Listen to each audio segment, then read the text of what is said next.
Hey guys, welcome to the Octopodd. Yes, that's Octopodd with two D's, because in life, double D's makes everything much better. True. I'm Curtis on the loud one, and this is Chris. He is the fat one. A very good hello, and today we're going to be talking about the films that we watched the week of. So we're going to be talking about Finding Nemo. Ooh! We're going to be talking about Harold and Kumar Christmas. A Very Harold Kumar Very Christmas. Harold, what he said, and Mortal Kombat. Nice. For those of you who don't know, now you know. Before we get into the movies, guys, I want to make it clear that you have to ask us questions. Leave questions down below. You can ask us anything you want. There's no such thing as a stupid question, but I guarantee you guys will find a way to ask one. So, by all means, try to ask a stupid question for the love of God. Just give us something! Give us something to answer! Anything! Please! Thank you very much. Thank you. Now that we've got that covered, we're going to move on and talking about the movies, starting off with Finding Elmo! Yep. Finding Elmo. Finding Elmo. Yep. So what did you think about the film? Honestly, again, I think I said it at the end of the video that, you know, this is kind of like the soul that Disney's missing. Ooh. I really feel like lately Disney has kind of just like, Yeah. in a lot of their, like, the IPs that they own, like, I would say, like, Star Wars, Marvel, and, like, just some of their even more original ideas coming out, or even their live-action remakes and shit. It's just, like, I feel like there's an abundant lack of soul in them that it's missing. Like, Finding Nemo is just, like, a really simplistic and beautiful story. Honest to God. Like, that's what I like about it. It's not trying to be something overly complicated. It's just a father trying to find his son. You know? Yeah. And, like, of course, all the things around that has a lot more going on and etc. But I think having that just, like, very concrete and basic story is a lot easier to develop around. I feel like a lot of things nowadays, when it comes from Disney, like they're making things way too overly complicated. Overly complicated, and there's not enough sustenance. Yeah, Right? substance. Sustenance. Sustenance. No, but substance. It's just very overcomplicated with no substance. So there's no real payoff with the overcomplexity of things. No. While Finding Nemo is a very, as you said, a very simple story, but it's told very well. It's simplistic and it has a great beginning, a great middle, and a good end. Like it's nice. Yeah, and there's like a multitude of good messages throughout the film that's very good. Yeah, like I like even in the beginning, I did not expect the wife to be totally obliterated. I thought that was really fast. That gave me kind of like Up vibes. Yeah, where You know? the movie starts off on a note where things are really happy at first. And they just like, boom, they off the other half real quick. Yeah, and it just like, even just the scene with like Marlin, and he's like picking up the last egg. And I like the fact that he says, oh, I will name one Nemo. And the last living egg he calls Nemo in honor of her. That was very sweet. That was very sweet. I thought that was like again, it's just like very beautiful. And I really like that a lot, man. And I think it's just the whole story of kind of like Marlin in a way trying to get over his overprotective nature, which makes sense, right? Like your wife and a vast majority of your children have been murdered. 99 of your children and your wife got obliterated by, I think it was a barracuda, I believe. Yeah, I believe barracuda. I think it was a barracuda. And then, dude, it's like, it makes sense why, like, Marlin is just, like, super stressing out. He's so overprotective. He's so concerned because, like, this is his only son. Yeah. You know, this is it for him. Like, there's nothing else in his life at this point. And pretty much his world is his son. Yeah. You know? Yeah. So, like, it's just the thought of losing him, too, and then he would truly believe, I have nothing left. This is, not, because, like, not only is Nemo his last son, but it's the last living proof of his wife. Exactly. You know? So, you know, like, if he's gone, the memory of his wife is gone with him, kind of thing. Yeah, because that's also her and his legacy together. Exactly. So, you like, know, it's kind of like proof that they were together. Yeah, proof of their love, proof of the existence of them being together. Yeah. And so it's like, if his son goes, it's not just his son that leaves. There's so much more at stake that goes with it. You know? So it's understandable why he's overprotective. He's making sure, like, he's safe, always making sure that he's okay and whatnot. Yeah, and also because of the Nemo also has the little fin, which I'm pretty sure was caused because his egg was kind of damaged in the attack. Oh. Because I think it showed there was like damage on the egg a bit. I think so. So it kind of gave him like a defect of sorts, which is the smaller fin. Yeah, which made him even more worried. Yeah, exactly. Yeah, like, you know, He's got a He's not like the disadvantage. other fish, you know. He's got a smaller fin. He believes that he's at a disadvantage. When in reality, he's really not. No, he's. I mean, later on, you learn that his disadvantage becomes an advantage at some point, you know, which is also a separate thing we'll get into a little bit later when we touch up on that. But the primary thing about the story, what I like about the story is just like it's not just about like it's not just about Marlin, but it is about Nemo as well. Like Nemo, like a coming to age story for Nemo as well, learning independence on his own And confidence. Yes, becoming confident in who he is and learning from he learned from Willem Dafoe. Willem Dafoe. Wasn't it named Gil? Yeah, but I like calling him Willem Dafoe. Yeah, Willem Dafoe. Willem the Fish. Willem the Fish. Willem the Fish taught Nemo the ways of confidence and how to use his disadvantages as an advantage. Mm-hmm. You know, kind of like conquering his fear, even by having him go through like that volcano thing. Yeah, it was interesting because I thought the entire story was just gonna be about Marlin trying to find Nemo. No, but then they actually gave Nemo some development as well, or they gave some time towards Nemo in the group of weird individuals that he was with, which was just like it wasn't needed, but I liked it. You know, like, it felt like it was a nice touch to it. Yeah. If anything. Yeah, and I kind of like that. Like I was saying, the volcano thing, right? Because I think it's a great metaphor for just like life in general. Some things seem scary, they're not. Exactly, that's it. Like it looks scary. Like wow, there's a lot of like pressure of water. You know, blah blah blah. This thing could probably obliterate you. You just swim through. It's like nothing at all. Yeah. I think that's true in life itself. Like there's a lot of things that we view and we see and we're like, oh man, that's gonna be difficult. Oh, that's hard. And then, like, realistically speaking, like, if you just go and get it done, like, it's over. Realistically, some of the things that you think are difficult aren't. The only thing that makes it seem difficult is that you're not doing it. You know, it's or you're more overthinking it. That's the thing. It's more so the thought of doing it is more difficult than actually doing it, which is very insane. A lot more people can get things done or progress more in their own lives if they just shut up and did it, if that makes any sense. Yeah. Shut the brain, not shut up, but, like, shut their brain up. You know, kind of tune it out and not stop listening to it. It's like the thing that they say, sometimes you don't need to think, you should just do. You know, take the leap of faith without even thinking about it. There's some instances in your life where that's better for you. Yeah. You know, trust your instincts. Yeah, and sometimes your instincts are going to be wrong. Sometimes, hey, they're going to be right, but like they're going to be wrong too. Yeah. Like, you know, and that's just a fact of life. It's like a 50-50. Mm-hmm. You know, but sometimes like the most growth you can experience is just taking that leap. Yeah, and you see that with Nemo. Yeah. You know, you see that a lot with Nemo. But what I like about, like, for Marlin especially is this, how he pretty much, he learns everything that he's doing wrong as a father throughout the story. You know, especially when he meets Dory, who's his complete opposite.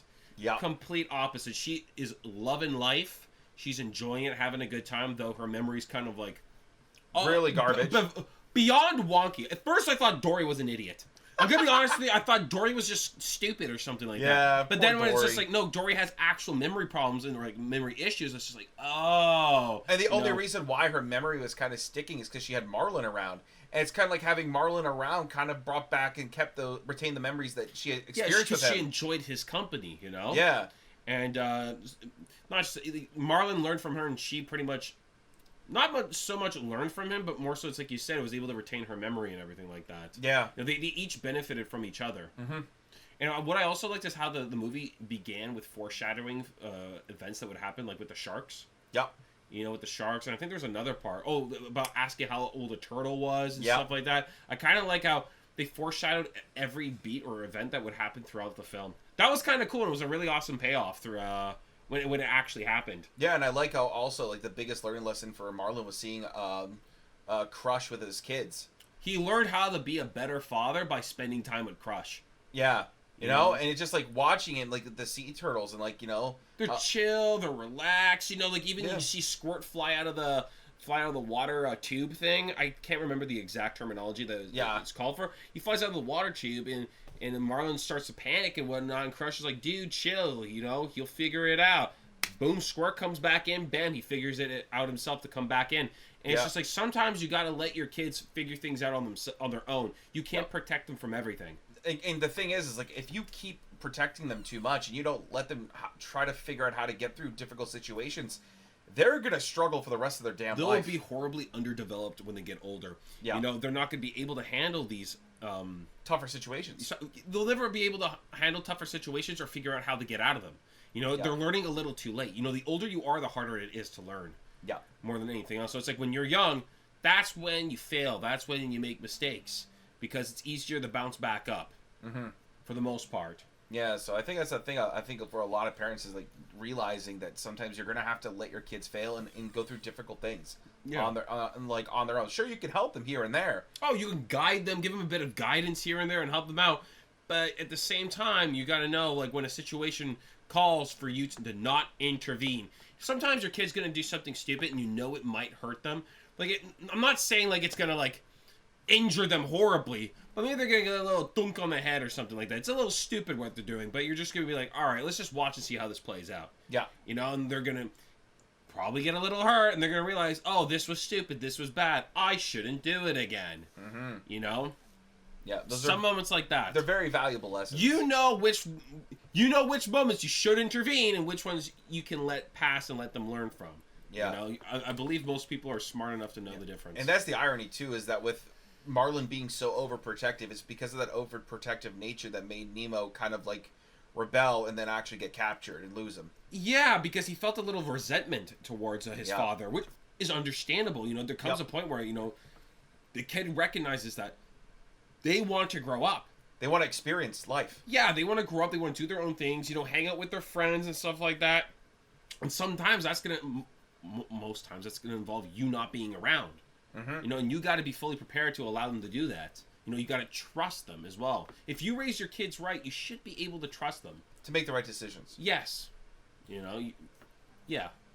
Or at least all you can do is hope, because again, again, you know, there's some bad influences out there. That's the thing. That's why I was kind of hesitant afterwards. I was almost about like taking it back. Yeah.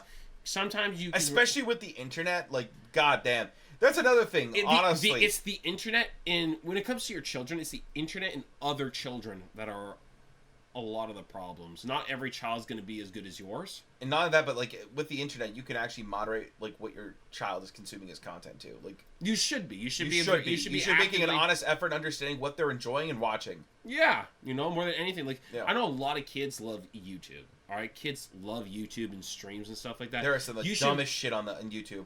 Yeah, right? Or even like some of these streamers aren't that good people either. Oh, all right? garbage. So YouTubers and streamers, not a lot of them are that great people, and a lot of them are just feeding your kids garbage, essentially. So it's just like, try to be aware of what content creators your kids are watching, you know? And maybe what you should do is, you know, see the name or whatnot, ask the name, and maybe do your own research in your own time and check it out and see, should my kid be watching this kind of stuff? Or watching this person? Put an honest effort to understand the content they're consuming. Yeah, you know, more than anything, the thing is, when it comes to kids, man, is that it's a lot of time and effort.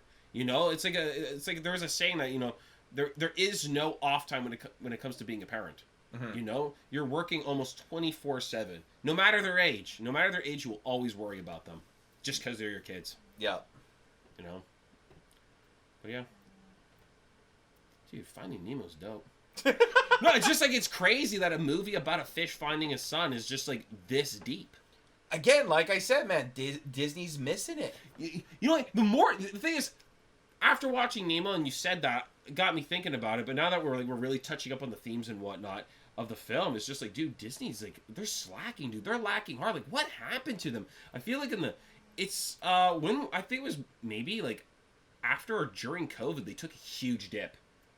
And they've not been able to recover. Near the end, things went... What do you mean, near the end of COVID or during? It was near the end, like near the mid-end of COVID. It started dipping hard. Yeah, and I feel like they because even Marvel's just... Oh, Marvel, Star Wars, Disney in general, it's just like, everything that's coming out of Disney is just not good lately. And I don't know why, but it's like you said, they're missing the heart and they're missing the soul. Yeah. You know? And no amount of CGI is going to fix the heart and the soul. No. Sad to say. There's no way in hell. Because like you see with Finding Nemo, like all the characters, they're like really unique. They're really nice. I think Dory's an incredible character. I feel like Dory is great because Dory's something new. You know, it's not often that in terms of animation, I don't think I've seen a character like that in animation before, where they really play off of like memory loss. Yeah. General, I've seen it in a few films, but even in film in general, you don't get a lot of characters like that. Yeah, but like it's just like Dory's just like general like general like view of life as well. You know, always having fun and enjoying it, even though they have this thing, ironic enough, that would have them forget about these moments. They still Dory does her best to just enjoy it all. Dory is always enjoying the moment, the present. Yeah. You know, there's no worry about the future or the past. Dory's always in the moment. Yeah. And she's always enjoying it, which is one thing you could take from it. Mm-hmm. You know? Sometimes just enjoy the moment you're living. Yeah. Well, yeah. Just take the just enjoy the moment while you're living it. Yeah. Again, super solid film. I'm trying to think of other things that like even talk about that. I know. I'm gonna find more. I want to. It's not that I'm gonna. I want to find more. I feel like I don't want to. I want to say that I thought it was really funny with the sharks. They had the sharks almost like an AA meeting. Oh, for not eating fish? Fish are friends. They're not food. Yeah. I thought that was extremely clever. I was wondering because like as soon as like sharks were introduced, I was like, how are they gonna like sharks eat fish? Like, there's no way the shark's gonna be their friend. But they did a really good kind of twist. With the sharks. Yeah. And made it like an AA meeting. That was really and I like fun. how they make Dory an official member. Yeah, Dory's an official member. Don't eat fish. Like, Dory needs to know. Of course Dory doesn't eat fish. You know, even that... I was just, I feel like the movie was just so clever. That's the thing. It's too clever. You know, I feel like everything feels good. I found the seagulls goddamn annoying. The mine, or... I can't even do their voice. It was really high-pitched, but the seagulls always just like, mine. Remember the seagulls? Oh, yeah, the seagulls! Yeah, the annoying-ass seagulls with the beady eyes. Oh, yeah! Yeah, they did. They're just so annoying. Mine. But it was just like, yeah, that's a goddamn seagull if I've ever heard one, you know? Yeah. Seagulls are annoying little sea rats, you know? They're flying rats. They're something else, man. Those... I'm trying to figure out more, man. Maybe we're just done. No, but I want... There has to be more. There needs to be... Nemo? There needs to be more for Finding Nemo. That's what... Oh, my God. Okay, I think this is the last thing I could put a touch on. It was like that moment, you know, when they're going inside the darkness. Nemo and Marlin... Not Nemo. Dory and Marlin are going into the darkness. Yeah. And she's like, just keep swimming. Even that, it was crazy how that also came in play at the very end. When they were like pushing down the net as we're getting caught, you know, that just keeps... Again, they set up things and have it pay off later down the road. And they just bring it back kind of like full circle. And it's like... Holy shit! Yeah. You know, again, it's like you said, it's very unfortunate because I feel like this movie's extremely smart, and it's not just like people see animated films sometimes and they think, oh, they're just kid films, you know? A lot of people who view animated films as purely just content for children, it stems from two kinds of people. One, they don't have kids. Two, they're too full of themselves. Honestly, they have an ego. Like, oh, I won't watch anything childish, and they're basically one of the most childish people everyone else in their lives knows. You know? And the fact is, the reality is, the best thing about Finding Nemo is that as a child, you sit there and you watch it, and you enjoy the movie. It's a great movie. It's visually appealing. It's really wonderful. But as a parent or an adult, you watch it. It's these messages that you see sprinkled throughout the whole thing that really hits you on a deeper note. So the parents can also really enjoy it a lot. This actually brings up a good question. Like, I want to ask for you, any of you guys listening who've listening or watching, whatever you're doing, for any of you guys have seen Finding Nemo when you were a kid, was it different when you became an adult and you watched it? Like, what did you notice differently? Essentially, you know, I want to know what, because we didn't get to see it as kids. Well, I put it as the same in like category as a Goofy movie. When you're my God, when you're probably one of Disney's best films ever. It's my favorite Disney film. Like, as a kid, you see everything from Max's perspective, because that's the perspective they're focusing through the film. Yeah. But when you get older, you see it through Goofy's eyes. You see Goofy's perspective so much more. That is so... Yes, you're right. Yeah. Yes. So I guess it's just the same thing. From the beginning, you see it through Nemo's eyes, and now as an adult, you see it through Marlin's eyes. Well, it's not just that. It's kind of like the deeper messages, right? Yeah. Because, like, in a Goofy movie, Max is the surface level. Max's whole perspective and throughout all that is that surface level thing that you understand. But it's only when you're older and you have a little bit more of those experiences where you start to realize and recognize Goofy's perspective entirely. Yeah. You know? It changes your perspective as a whole rewatching the film later on. Exactly. You know, but that's why I wanted to know from people who've seen it as a kid to now as an adult. Like, what... Like... You know, I would like. Has it changed your? Did you see and notice different things? That's what I wanted to know. Like, did you notice it? Because sadly, we're just watching it now as adults. Yeah, so it's just like the child perspective is lost to us. That's the thing. So I would like to know the perspective of someone who's seen this as a child to now being an adult or watching it, or maybe even watching it with their kids now. Yeah. You know, I want to see like how is your parents. perspective? Yes, from a kid to now being a parent yourself, has your perspective changed in any way or something while watching this film? Like maybe you paid attention to something more than you previously never did. That's what I'm just interested in that because sadly, I don't get to have that kind of perspective, and I'm genuinely curious. Yeah, again, Goofy movie, very good film. If you've not seen a Goofy movie, for the love of God, watch it. You have to see that movie, guys. A Goofy movie is one of Disney's best goddamn films. It's so good. It's good. My favorite Disney film. It's right up there at the top for me, guys. That one's good. I think that's it for Finding Nemo. That was like the final thing I wanted to touch. I didn't want to leave without bringing that up. Yeah, I get that. Yeah. Yeah, that's about it, guys. That's it for Finding Nemo. We're going to move on to film. A Very Harold and Kumar Christmas, I think the title is. Yeah, that is the next one. Interesting contrast of films this week, right, honestly. We go to, we literally Finding Nemo to Harold and Kumar, which are very, vastly different, not even the same, and then later on Mortal Kombat, which is completely vastly different from the two as well. Yeah. You know, I feel like we had a good variety this week. Yeah. I kind of like that when we do sometimes a little bit more diverse films. Yeah. Kind of experience different genres in a sense. It's really fun. But yeah, we'll do Harold and Kumar now, which, again, you know, it's kind of like American Pie. You can look at the surface level humor and just go, ha ha ha ha. Funny guys are high. Again, for the third time. But I think this one really just focused on one, hard-hitting message is the idea of getting older. Yeah, and again, getting like older sometimes you grow apart from the friend that you were just so close to. And it's because at the end of the day you have different life goals. Well, yeah, you have different life goals, and not just that, but not even that, but they're also they're in relationships, right? Relationships can sometimes pull you apart from your friends. Yeah. You know, because a relationship is a responsibility. Your job is a responsibility. And sometimes I feel like a lot of people get lost in the relationship or the job, and they forget to make time for their friends. It's not that you don't have time. Yeah.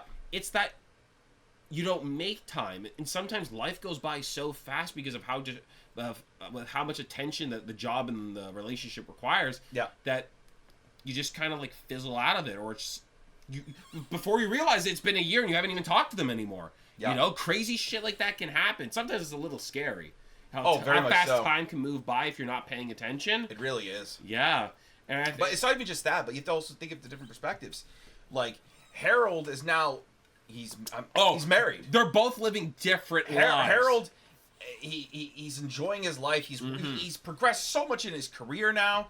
You know, he's a top dog, and he's working his ass off and everything. And then there's Kumar. Kumar's still living in the same apartment. He hasn't grown up at all. He hasn't made any efforts to move to actually develop. It's interesting because you can see Harold has developed, and it feels like Kumar has never left the first film.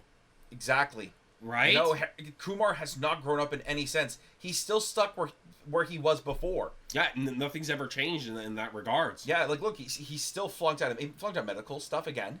You know, and the thing is, he's gifted in it. He's actually good at it, but it's not what he wants to do. Yeah, that's the problem. You know, no matter how gifted you are, if you don't want to do it, you just can't do it. You know. Yeah, but I don't even think that's it, because I think he does enjoy it. There's only if you retain the knowledge to that extent, and even when you see him when you see him doing the surgery work on that, you see he's actually going pretty good. He even repaired Santa's skull. Dude, that was wild. They shot Santa in the head. He shot Santa in the head, and they repaired his skull. Wild shit, man. Wildest shit I've ever seen. That's something I would have never expected. That threw me for a kerfuffle. Yeah, right? Anyways, we'll get to that later. Yeah. But it's Kumar is good at what he does, but for some reason, he's so stuck in the past. It's because he's afraid to progress. Yeah, he's afraid to move on. Some people are like that. They're so comfortable in the lifestyle that they've basically made that the idea of kind of adding anything new into it scares them. Yeah, it's like getting into a relationship with someone you like. Yeah, getting a career. Yep. You know, sometimes they're so they're not obsessed, but they're so comfortable with who they are, with what's going on right now, that big jump to the next level. Yep. It's the next level is something you're gonna have to do at some point. Yeah. Some people are just so scared to take it. Yeah, but it's also because he likes his lifestyle, just smoking weed all day. Yeah. You can see he's obsessed with it, and it's just he's that's his only thing on his mind. I want to do this and that. The sad thing is when his ex comes over, she's like, I'm pregnant, and he's so high out of his mind, he can't even have that conversation with her properly. Yeah. Oh, dude, I felt that one. That was that's the point where maybe you got a problem, you know? There's nothing wrong with smoking weed as long as you use it in the moderation, or use it in as long as you don't do it 24/7, I think you're gonna be okay. But it shows you that Kumar does have a problem with it. Yeah, like it's like he can't live without it. Like of course she showed up like without any like. Abruptly. I think abruptly. Did she actually? Or did she say she was coming over? Yeah, maybe she said. She said she was coming over, and he. And again, like he decided to get high anyways. Yeah. Yeah, and it's just. Yeah, and he did it anyways. And again, it's just like I think also Kumar was probably depressed of seeing the contrast of where Harold is and where he is. He probably just misses his best friend, and maybe that also could have driven him to like. Enables him to just keep smoking weed, kind of as a distraction, right? Yeah. Oh. You know? Yeah. I see that. Yeah, and like even like Harold says like he kind of quit, but it's just because he's trying to have a baby. Yeah. You know, thinking that might be something that helps or whatever, you know? Yeah, because they were having a hard time with having one. Yeah, so like I don't know, man. Like I feel like that's actually a realistic thing that happens with a lot of friendships. You know? It's the difference in lifestyles. Yeah. You know? Sometimes your lifestyles just pull you apart because like again, like we said, like Kumar was just like he's stuck in the past, man. He hasn't made any efforts to really like grow up. No. You know, and there are people like that, sadly. And, it's kind of like, again, I want to reiterate, there's nothing wrong with smoking weed, but you can't make it your whole life. Exactly. Unless you're going to, like, grow it and sell it. Unless that's your business. If you want to cheat the system, make it your business, that's a different ballpark, Live right? your dreams. Live your dreams. Right? That's a different ballpark. But if you don't have that opportunity, then you can't just make it your lifestyle. And that's not... You can't live life like that. It's just not how it works. Yeah. You know? Oh, God. Do we get there yet or no? I want to move on to their friends, their new friends. I want to really talk about their new friends. This one is just like... I hated Adrian so damn much. Kumar's, like, new friend there. Dude, every time I saw him, man, I wanted to punch the shit out of him. I gotta say, Adrian is possibly one of the most annoying characters I've ever seen in a film, and not in a good way. Like, every time his face is on the screen, he says something stupid. Like, it's just like, he was never funny. Never funny. His delivery sometimes, man, I just like... Oh, my God. I know where he's from, too. I remember from College Humor. Yeah, College Humor. I think his name is Amir or something like that. College Humor. I've seen him. I remember watching that kind of stuff when I was in, like, high school. Yeah, you know the thing is, he was funny on College Humor back in the days. Yeah. He was not good in this. No. All right? Not good in this. It didn't hit. It did not. But Todd was funny as shit. Todd was actually funny. And yeah, Todd was great. Yeah, Todd was actually a really good character. I thought he was super funny. I just liked how Harold is his friend but doesn't want to be. You know, it's just like, I like every time he goes for the fist bump and Harold's just like, leaves him hanging every single time. Yeah, he did not want to interact at all. Yeah. I like the whole subplot of his baby just consuming all kinds of drugs. Oh my God. Oh my God. What was it? Like weed, cocaine, and... Weed and cocaine, I think. No, wasn't it also ecstasy? I think so. I think near the end. Like, yeah, I think so. Sure. Yeah. Holy shit, That was really funny, man. That was really funny. My God. You know what one scene I really liked was actually the very beginning when, I think his name was, the guy who was working with Harold, Kenneth, I think his name was. Oh, Bobby Lee plays him. Bobby Lee plays him. I love Bobby Lee. My God. Dude, when he was just getting, like, pelted with the eggs. I don't know why that was so goddamn funny to me. That was a really good moment. I wish there was more of him in the film. Kenneth was really funny. I agree. You know, Bobby Lee was really funny in this film, and we had more of him. I would have liked that. Yeah, I do too. Like, I know what it was a reference from. I've never seen the movie, but every film has referenced Platoon. Oh, that's from Platoon? When he goes like, ah! But now I'm gonna watch Platoon. You see Tropic Thunder, right? Yeah. You're right. Yeah, you know that scene where Ben Stiller's like, oh! Yeah. Yeah. Bro, now I'm gonna watch. See, that's the thing. I've never seen Platoon, but that scene I know because it's been referenced way too many times. But the worst part is now I'm going to watch Platoon. Yeah. People are going to see my reaction. I'm going to start laughing. They're going to think of Bobby Lee getting pelted by eggs. I'm going to laugh and people are going to think I'm an asshole. Yeah, and that's it. We haven't watched Platoon yet. It's on our list, but I think it's a long film. And again, Curtis and I struggle with long movies, man. It's hard to make the time to really just sit down and like record like a literal like 3 hour we like plus doing film. So when we watch a movie, guys, when we record a film, every recording session is one go, one take. Yeah. There's not a lot of pausing. There's not a lot. We never like, oh, we'll watch half today, watch half tomorrow. Never. Screw that shit, all right, guys? No. We want to watch the whole film from beginning to end as soon as we sit down. That's just how we like doing it. Yep. All right? I feel like that's how you properly experience a film. So when there's films that are like 3 hours and stuff like that, they're a little daunting. They're a little intimidating because can it keep my attention long enough? It's I feel like some movies feel too long. I feel like a lot of 3-hour films, and I think we've done very few on the channel, or like some that were over 2.5 hours. Yeah.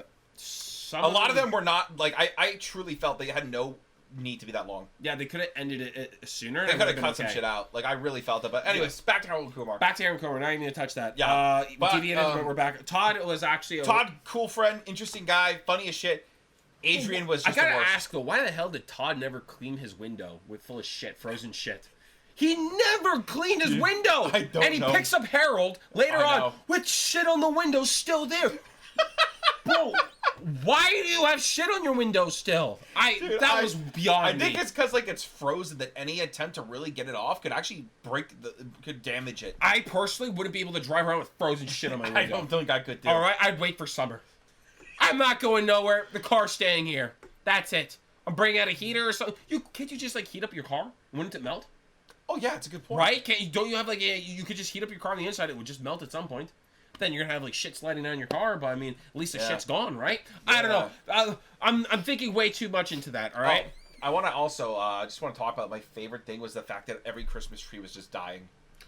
Bro, one love Christmas that. tree I love that so much. A Christmas tree got burned ablaze, shot up, and the other one exploded in a car. I think? Yeah, it exploded. It blew up. Like, wow, dude, no Christmas tree was safe in this movie. All right, I you know love when that. they have that warning at the end of films, like no animals were harmed in this movie, man? Yeah. These should have added Christmas trees, man. Dude, they got railed, dude. They did. Wow. I really like that a lot. Oh God, just trying to think about. Oh my God, how we've not spoken about it yet. NPH. NPH, baby. Dude. NPH. Dude, NPH. I feel like Neil Patrick Harris really just is like the highlight of these films.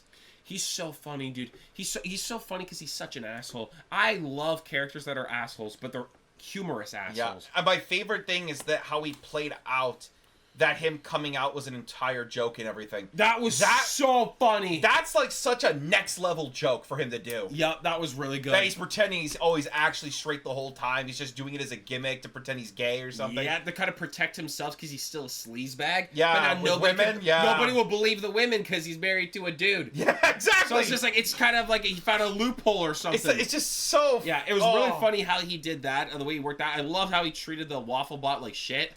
That was so funny. Oh my, dude. Waffle Bot was crazy, man. Oh, dude, Waffle Bot, man. I stand by my words. I want a Waffle Bot. I would love a Waffle Bot, man. Waffles are better than pancakes, dude. True. Give me the Waffle Bot. Like, if you genuinely are sitting there right now and you're thinking, man, pancakes are so much... You're wrong. You're an idiot. You're a liar. You're so wrong, dude. You're so uneducated. Why go to IHOP when you can go to Waffle House? You know what I mean? You know what I mean? Literally a house full of waffles. Like, even think about it. There's chicken and waffles. There ain't no chicken and pancakes. Yes! Right? Yes! That's what I'm talking about, man. Chicken and waffles, but you never hear chicken and pancakes, thus making waffles vastly superior. Better. God, man, thank you for bringing that up. Dude, a lot of people forget that, man. Yeah. Like, what kind of savory, delicious item do we have as protein that goes with the pancake? If you told me, like, sausage... Breakfast sausage? Oh, you could do, like, a breakfast sausage roll? No, go screw yourself. Taco? You could do the same thing with a waffle. That's true, you just could do it with You a can waffle. do it with a waffle. You can do it with a waffle. Yeah. Yeah, I guess you're right, dude. They're both breakfast things. You could put the sausages with waffles or pancakes. And people can say, what about chicken and pancakes? It's not the same. It sounds like shit! It's not the same textures going on. It's not the... No. It just doesn't mix. You can't do it. You could do it, but I'm just saying it's not going to be good. You might as well just have the waffles and chicken then. Yep. You know? True. It's the superior way of having it. Yep. Whatever that was. I also liked how they had Danny Trejo play as, I think, Maria's father. That was they got a really good person for 10 that. out of 10 funny. casting. Very funny. Oh, we didn't even talk about that whole dynamic of Harold and her father. Yeah, that was Oh, extremely shit. hilarious. I loved his story about the importance of a Christmas tree. And it's just And how Koreans killed his mother. Koreans killed his mother. I was thinking to myself, if I had a wife, Oh my all right, God. if I had a wife and she never told me that her father's mother was killed by like white dudes or something like that, No, specifically my race killed his mother, bro. I don't even know if I want to meet him. He's gonna kick my ass. You know, he would have every right to. I'd let him kick my ass. I just love that note that Koreans killed his yeah, it's mom. just like, bro. Oh my God. Like, specifically Koreans of all people killed his mother. Holy shit, dude. That is wild. It's so funny. Again, that's a story your wife has to tell you, bro, beforehand. Yeah, you gotta set him up there. You gotta mentally prepare for that. Yeah. Holy shit. My God. No, but I just like how the whole time, like, Harold is just trying so hard to please him because, like, you know, her family's his family now, you know? That's where it is. It's true, though. And he doesn't want to, like, disappoint them or, like, show himself in a bad light. My favorite thing is when Kumar tells him, why are you doing this? You don't need to. And he says, but I want to. That was such a good message. I was like, holy shit. That was delivered really well. Because that's how much he loves her. It's not the fact that he's trying to please him. He's trying to please her. He's trying so he can make his wife, like, make her happy because he loves her so much. Yeah. And, like, dude, that was such a sweet moment. It was super And I think sweet. that, like, that's what it hit for Kumar. Like, oh, shit. That was the epiphany right there. Like, oh, Yeah. I get it now. Yeah. You know, and I think that also helped him with his own relationship and made him realize, you know, I gotta be there for my girl now that she's pregnant and stuff like that. I feel like that was a really big driving point for him. Yeah. Where he realized the difference between needing to and wanting to. Yeah, it's just like, you know, if you love her, you're going to be there. You know, That's it. And the thing is, if you love a person, you're going to know the difference between needing and wanting. Yeah. You know, if you love them, you'll want to do these things. Yeah. While if you don't love them, you'll feel like you need to. And yeah. If you feel like you need to, maybe that relationship ain't for you. Yeah. You know, I feel like that's a huge thing you got to pay attention to. It's something you feel like, oh, oh my God, you know, I have to do this, you know. It's like, oh, it's required to do it. Like, oh, no. You know, then maybe, like you said, maybe you're just not in the right relationship. Maybe you don't love them as much as you think you do. Yeah, maybe you're just comfortable. Yeah. And that comfortability, you kind of have like this feeling of safeness, but like realistically, you're not really in it anymore. Yeah. You know, that's a good way to put it. Yeah. Yeah. And I like how he stood up to him in the end and just straight up told him, you know, my day was shit. I tried so hard, whatever. And he's just like, and he even said, like, you know, he respected Harold for doing that. So more than anything, he wants a strong man to be with his daughter. Yeah, someone who's not just gonna like lay down and die. Yeah, so he's just gonna just like take it in a beating and just like be like this submissive attitude, like, oh yeah, I'm sorry. Yeah. So you want someone who's gonna be there and who could really stand up for himself and protect most importantly, stand up for her. Yeah, you stand know, up, protect her and keep her safe. Yeah, know? I think that's something that's really important in a relationship. You know, having that kind of feeling of being protected. Yeah, dude, Harold and Kumar is deep, dude. Harold and Kumar is deeper than you think, man. You look at you look at these movies, you see the hee ha ha's. There's so much more that's hidden behind it all, guys. It's right underneath. I feel like it's funny when comedies have more depth than some films that are made to have depth. Yep. Isn't that kind of hilarious in itself? Ironic in a way. Yep. Well, it's because a lot of these movies are made to have depth, have it on the surface, right? Yeah. And that's what kind of like it comes as an expectation. But with comedies, it's like it's underneath. You gotta search for it. You gotta like dig. You don't deep. even have to search that hard. It's just pay attention. And no, but you have to actively dig. Yeah, a little bit. It's not even that deep. But it's great. The one thing I really liked, I liked the claymation segment. Oh my God! The claymation segment. When Kumar's dick just flies around the screen. Well, I didn't need to see Kumar's claymation. Or Harold's dick. Or Harold's dick for that. Why were there dicks everywhere? Dude, they were just like, how do we show Kumar and Harold's dick before the series ends? And that's what they did. But now we know. Yeah, but the whole claymation thing of like the snowman attacking and stuff like that, and they're like screaming, they're just high out of their minds. It's like all in their own kind of like head. Yeah, you see how they're like with the kid, like, oh, it's like a cute squirrel. Kid. That was really funny. That whole entire thing was super funny.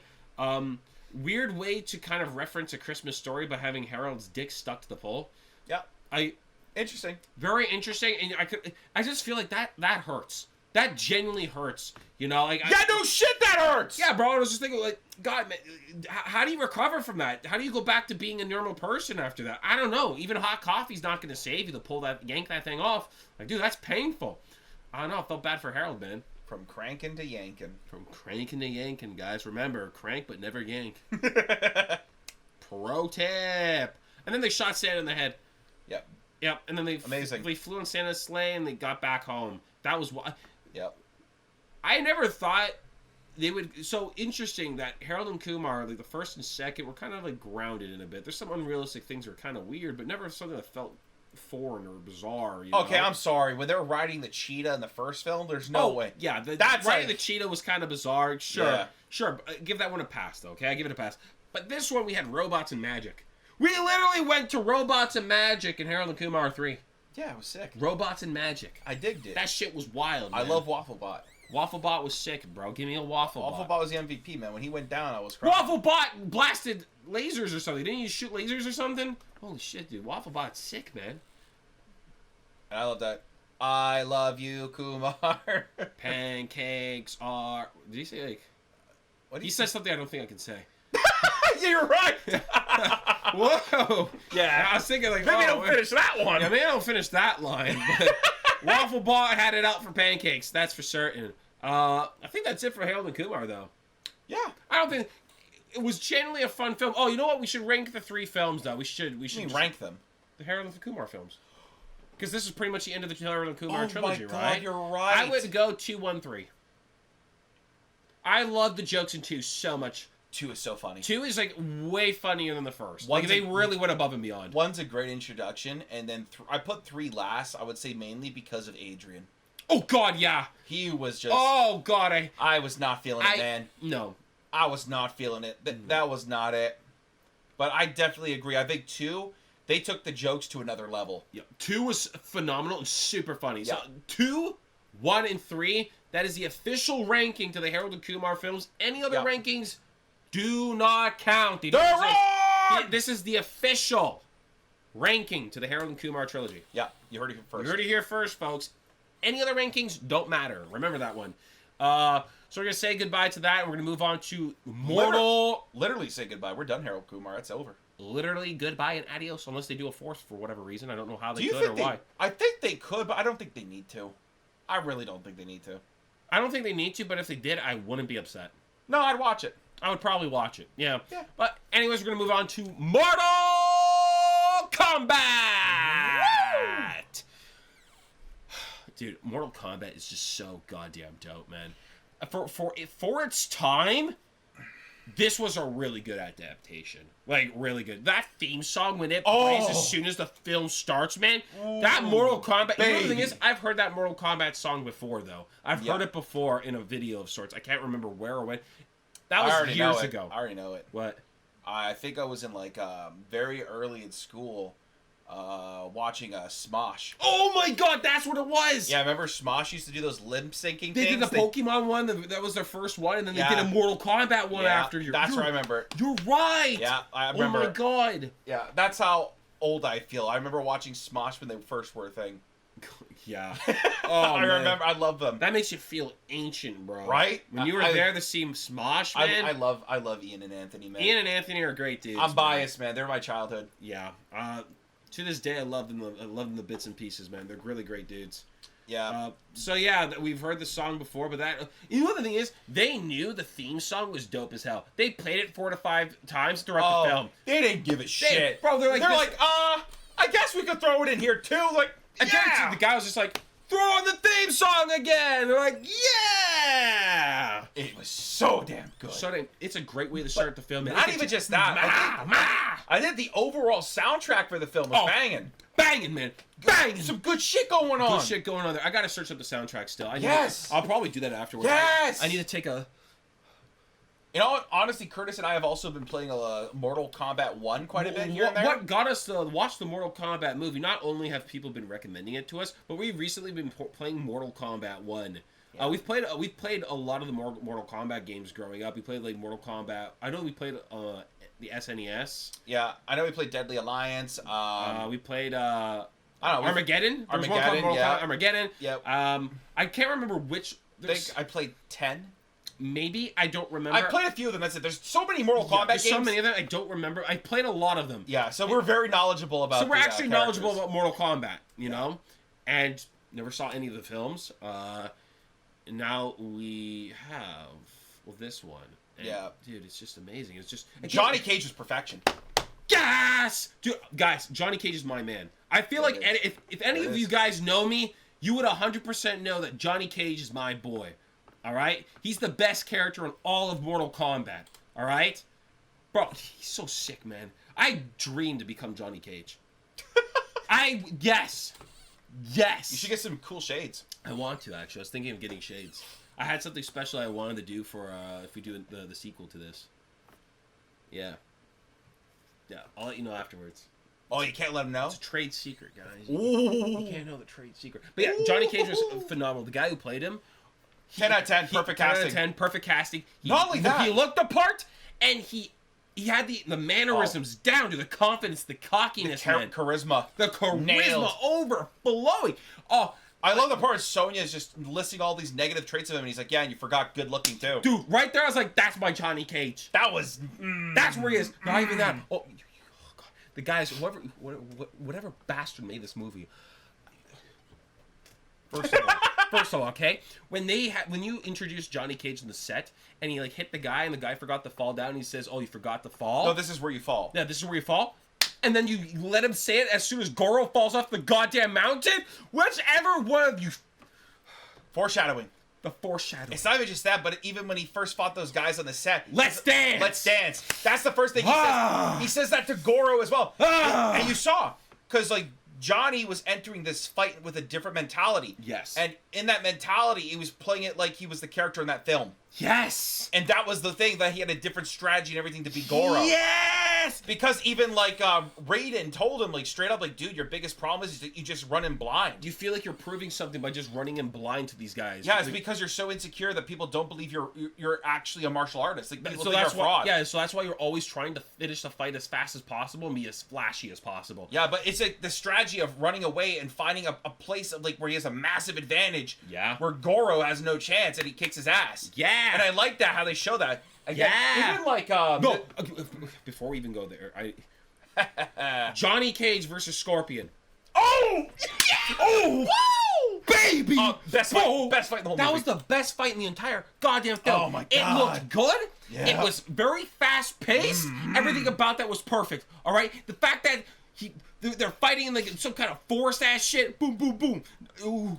Who cares about the trees? Yeah, you know, and then all of a sudden Scorpion takes him to hell. And, Sick. And then the set design for hell looked, god damn. Ah! It looked good. It was all right? nice. Hell looked beautiful. All right? And they're fighting in hell. Everything's fast-paced and stuff like that. Johnny Cage does some acrobatic shit as well. He's like... He's doing some gymnast shit. And then all of a sudden he's like, oh, yeah, I'm going to hit you with the Captain America. Bang! Kicks his ass. Scorpion explodes. Boom, you get the side signature picture. That was like a classic fatality. Oh, my God, dude. And I love how I said to my biggest fan. That was so funny. Everything about Johnny Cage in this movie is so 10 out of 10. 10 out of 10.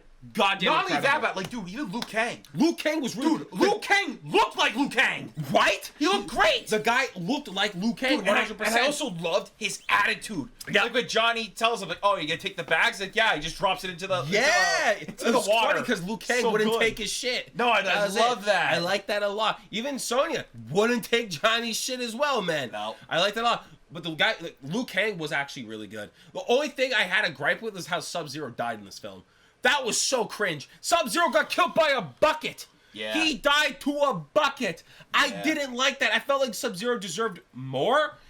You know, I was hoping to get a little bit more of Sub-Zero. because they introduced him cool. The guy jump kicks and he freezes him and just shatters all over the floor. That was nice. That's a sick introduction. No, but it's not even just that, but I have to also, like, because we just had that Scorpion fight, so you're like, wow, they did Scorpion so well. Like, you're like, what are they doing with Sub-Zero? Right? And man, the Sub-Zero... Because, like, Liu Kang can produce fireballs.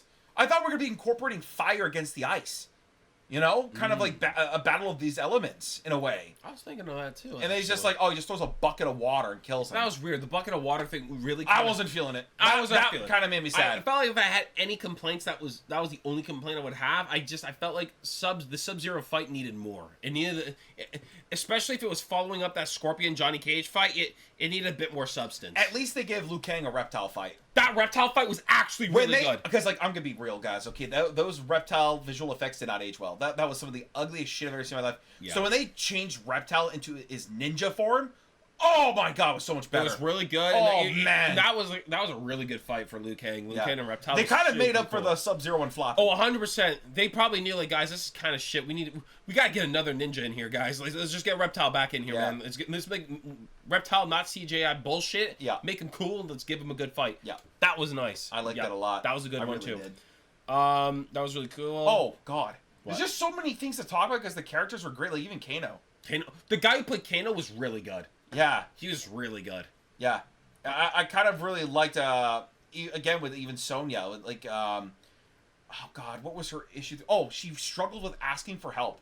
She felt like she had to do absolutely everything by herself. Yep. And she was so stubborn about it. And I liked at the end, she, like, had faith that, you know, Liu Kang and Johnny would come save her.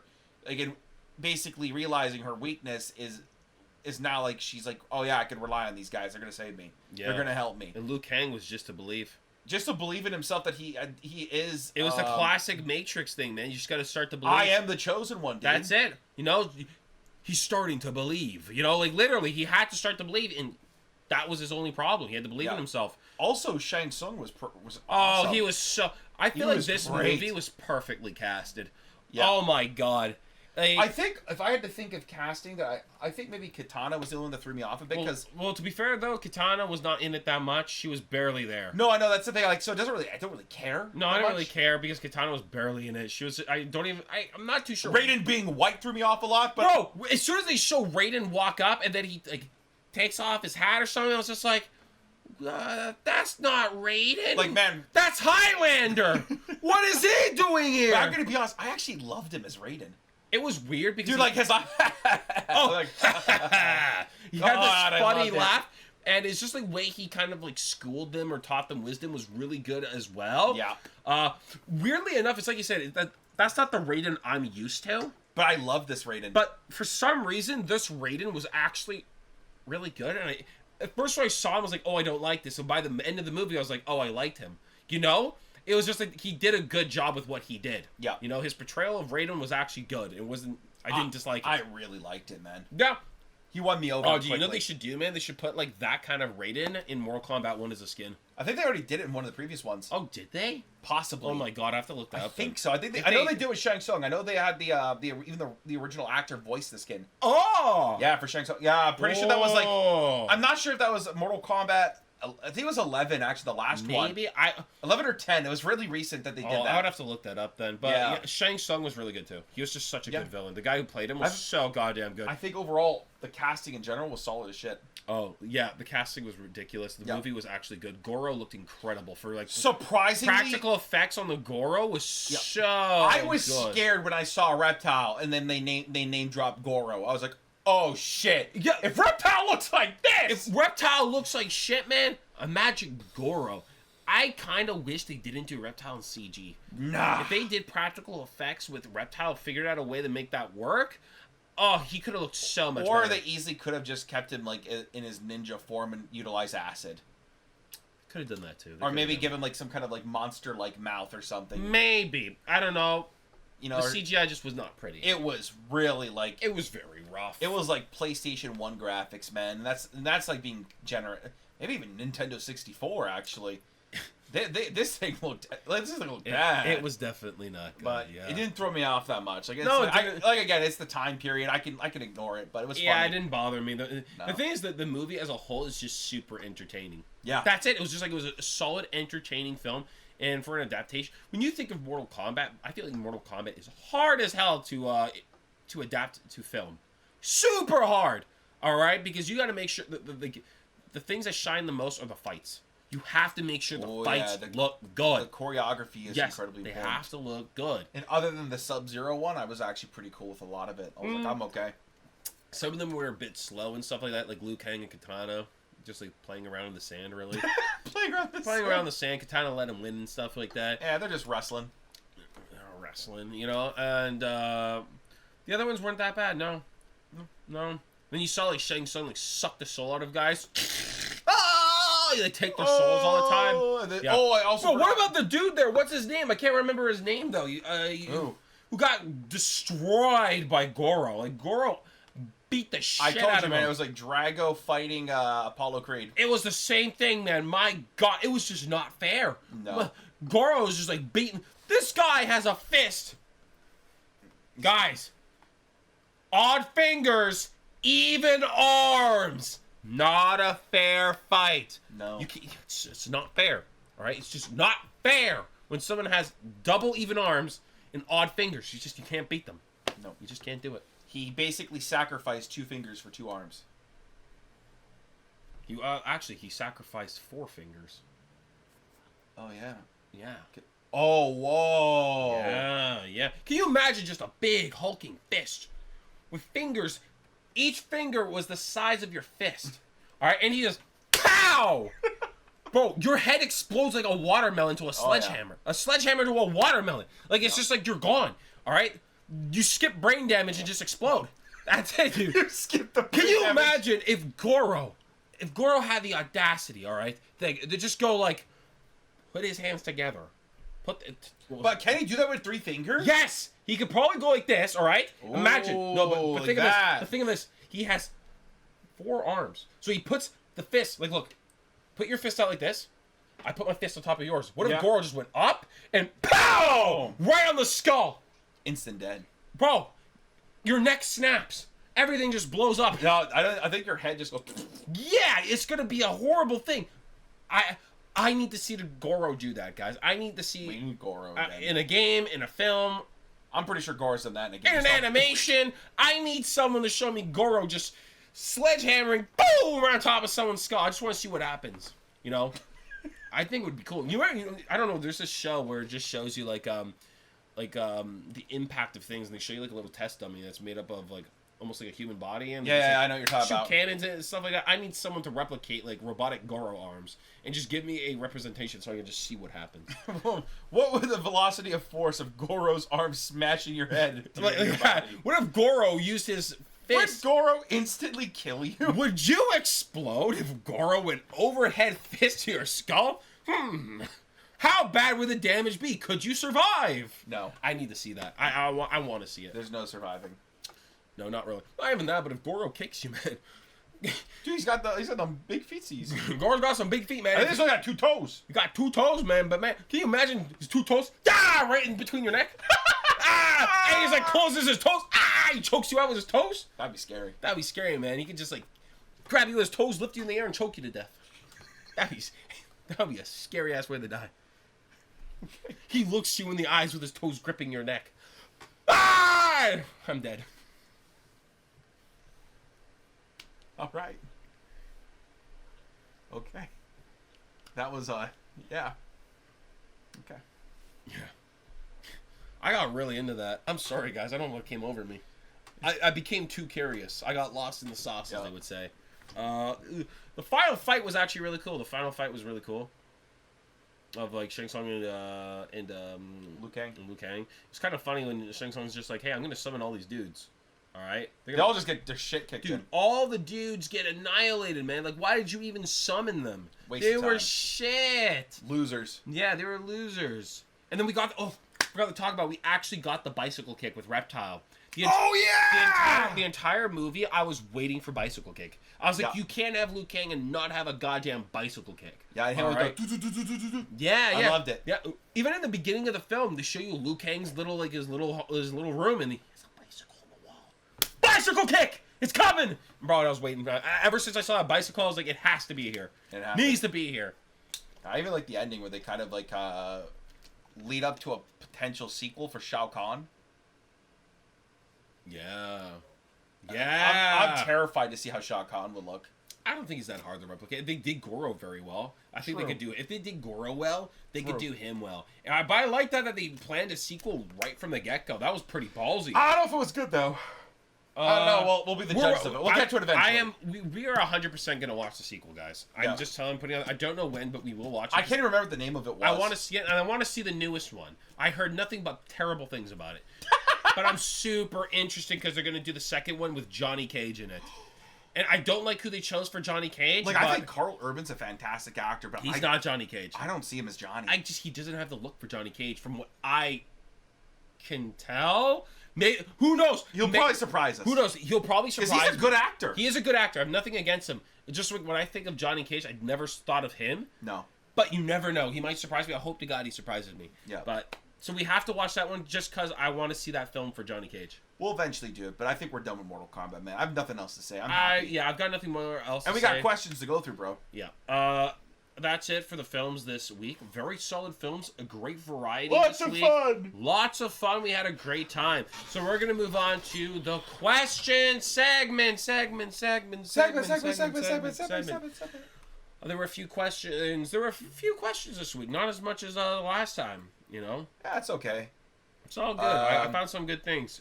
All right, we'll start from the end and then we'll go to the front. Yeah, some of them were just asking us if we've seen films. I just threw them in there just so we could get it over with. Yeah, so if you are watching, you'll know if we've seen it. So this one comes from Ali Nicole 2010. Have you guys ever seen either of the Wayne's World movies? If not, that would be a fun watch. We've seen both. We've seen both Wayne's World 1 and 2. They're not coming. You'll never see it on the channel, guys. Only time you will is if we find someone who's never seen it and we would react with them. Other than that, it's not happening. It's not happening on the channel. We will always be honest with you guys about this. We're not losers. No, when we've seen a movie, we're going to tell you we've seen a movie. We're going to tell you we've seen a movie, all right? I wish we could do this one because it's great. I love Wayne's World. It's one of my favorite comedies. Yeah. 100%. But not happening. Sorry. Not happening. Sorry. Boop. All right, we got another one here. Faith and Deg. And EG or and egg? And egg. Faith and egg. Faith and EG. Faith and egg. 12. 12. Hi guys, it's Elizabeth. Hi Elizabeth. Oh yeah, she asked us about the last action hero in the last one. Yeah, and she asked, have you guys seen What About Bob starring Bill Murray? No! I don't know. It doesn't sound familiar. And what movie terrified you as a child? That is a good question. Oh god, I have no idea. I'm gonna be honest with you guys. I was an absolute loser when I was a kid. All right, I was so scared of things preemptively that I couldn't even look at like Halloween masks. Every time Halloween arrived, I couldn't go down the aisle full of masks. I was scared shitless as a kid. All right, I would literally just like cry if I ever had to, and I was more scared of these masks than any other movie you could show me. So I have no answer for that. There is no movie that has terrified me because when I got to watching horror films, I got over that. Yeah, I kind of grew out of it entirely. I grew out of that, so I avoided them like they were the plague. Yeah, so no movie. I can't even think of a movie that genuinely terrified me. No, there's no movie that really terrified me. I don't know. My own thoughts terrified myself. Essentially, yeah. But sorry for that lame ass answer. Yeah, sorry. But moving on to the next question. All right. Cardi Jefferson. Hey, that's our guy. That's our guy, man. Cardi Jefferson. 1427. 1427. Yep. This guy's asked us many good questions, and he's asked us another one. He was referencing something we said in the last podcast. What type of music are you guys into? Very good question. Very good question. Right now, I primarily listen to... I love 80s kind of like cheesy montage music. I really love it, you know, whether it's from like the Rocky films or power metal as well, or even like metal songs that give me the same vibes as like 80s montage music. Like if I can listen to a song and I can picture it in a training montage, that's what I listen to. So just like take that in consideration. That and J-Rock. Those are the two things that I listen to right now. Yeah, Japanese rock, Japanese metal, and yeah, I've gotten into a bit of jazz as well lately. Yeah. I've been enjoying my jazz. That's about it. Rap and hip hop died a long time ago, sadly. I used to love rap and hip hop so much, but man, that I can't even name you a genre that has become so soulless as much as that one. Yeah, it's hard to say I even like it anymore. I've not listened to it in like... I can't find the motivation to it. Like it's like I said, it's just so soulless, man. It's horrible. Every new artist is dog shit. The modern evolution of it is just so uninteresting to me. It's just terrible. It's a shame. There are some rappers out there still killing it, doing some great shit, but the numbers are few, and it's just like... I feel like the ones in the spotlight are the ones that shouldn't be. You know, it's the wrong people in the spotlight in that genre, and there's much better people doing it that don't get the respect or attention they deserve, which is very unfortunate. So I've not been into the music for the longest of time now. Yeah. So yeah, I hope that answered your question. To the next one. Yeah. All right. Angela Graves 865. Yep.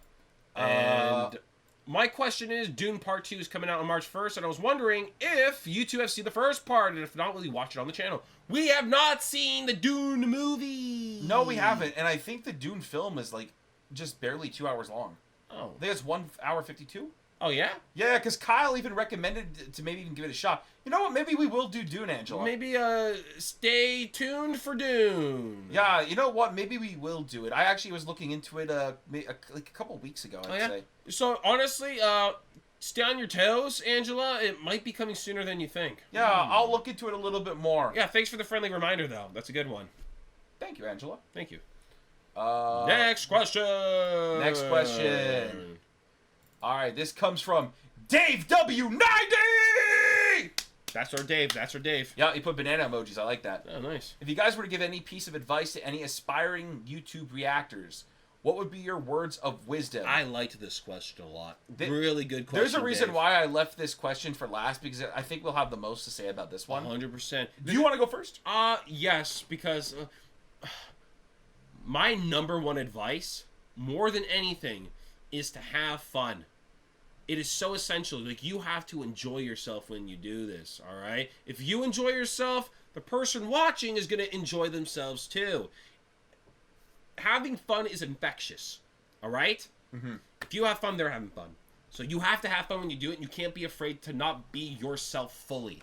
Yeah. If you're holding back, you're missing out on a whole lot of you that could be very entertaining. Yeah, because, like, holding back and kind of, like, honestly, at first it is very normal to have the nerves. Yeah. You know, kind of being a little awkward on camera as well. Like, that's all common. Like, you know, you kind of have to, like, kick your own ass and get past that. Yeah. You know, because once you truly let loose and be yourself, like, I know Curtis and I in our older videos, like, man, we were so tamed. I watched one of our older videos intros. Unwatchable?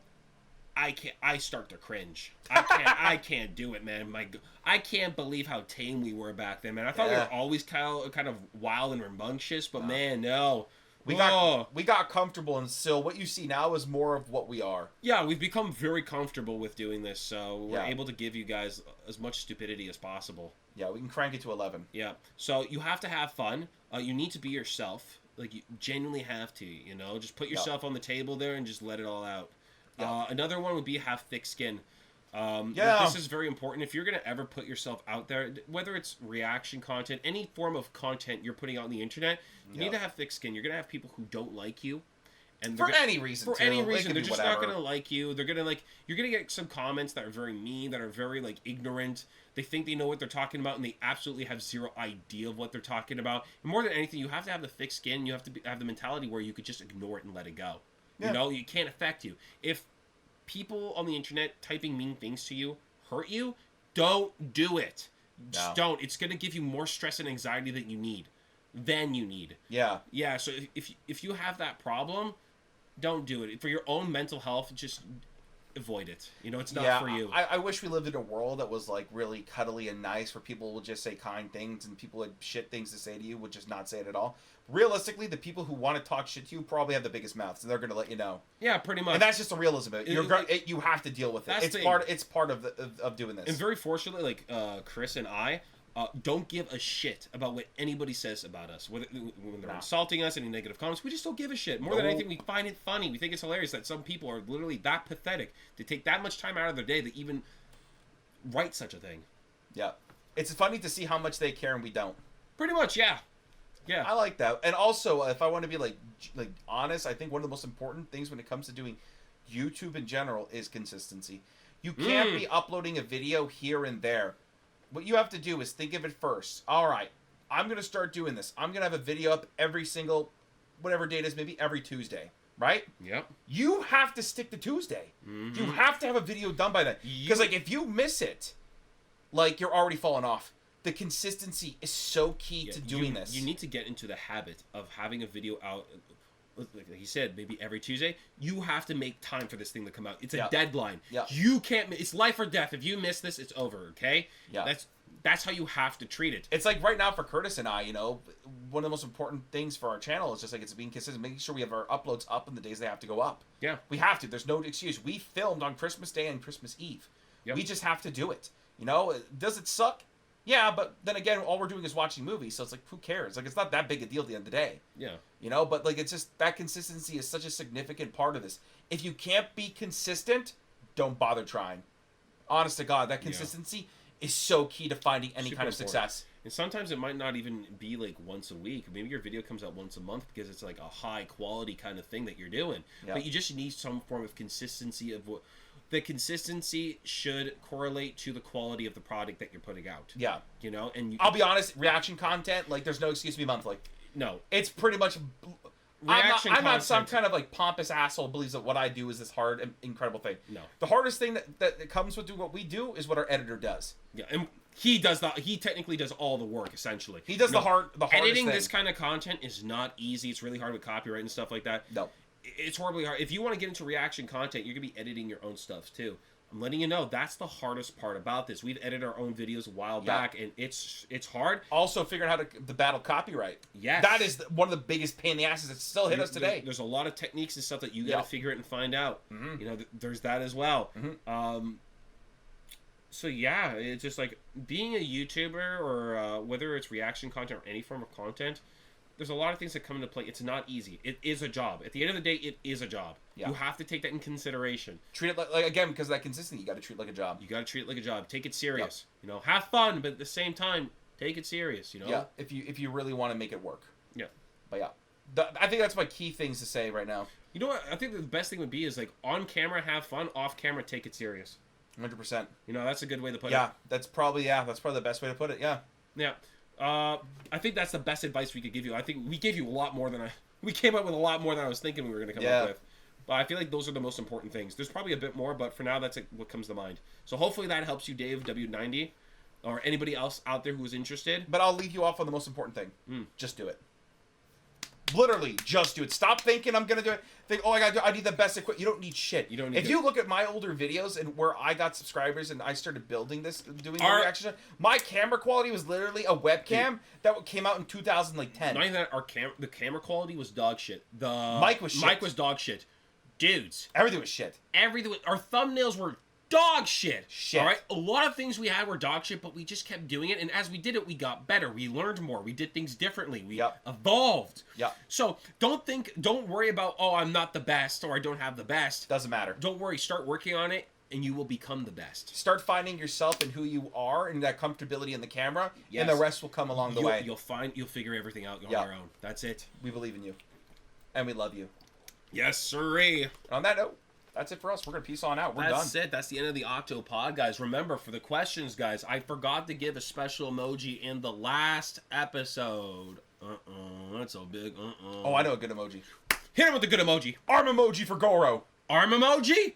Guys. If you can't, arm emojis. Four flexing arm emojis. 4 flex emojis. If you put 4 flex emojis, you have a better chance of your questions being answered and picked. Yep. So, 4 arm emojis for Goro! And on that, we're gone. We're going to peace on it like Goro. Oh!